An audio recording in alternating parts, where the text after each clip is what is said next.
Well, it's December, and typically in December, you are not talking about gardening, but in this case, this is my tree. Welcome to my dining room. In this case, it's December, and I still have plants everywhere, and this is kind of a problem of not having a greenhouse.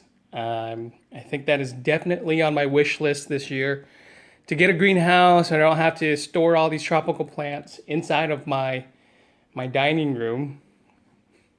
You see here, this is my dining room turned into a staging area for my plants.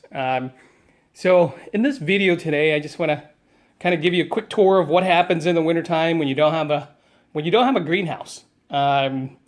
You end up doing what you can to save the plants that don't tolerate the cold very well.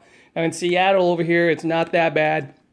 We're looking at 50 degrees, tons of rain. So these plants they're probably okay outside, but in that off chance that, we get that a little bit of frost, it'll probably end up killing most of it. So, I'm not one to take that risk, especially since I've invested so much time and effort and money into growing tropical plants and figs.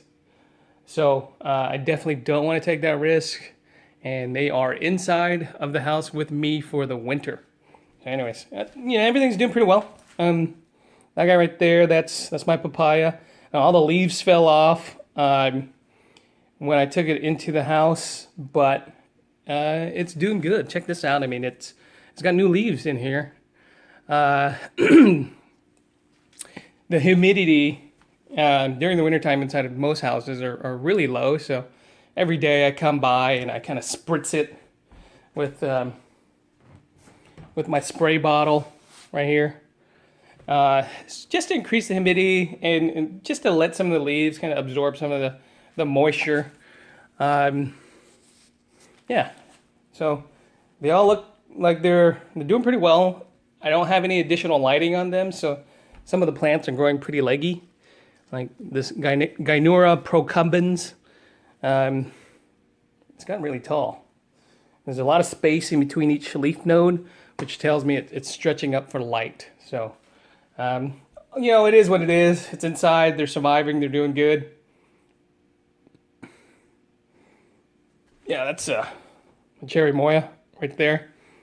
It's growing into a pretty good sized tree. I think by the time I get it out into the outdoors next spring, this thing should probably put on another 3 to 4 feet easily.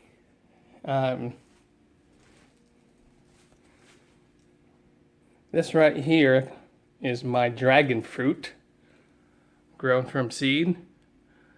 That end is probably hitting about 7 feet tall.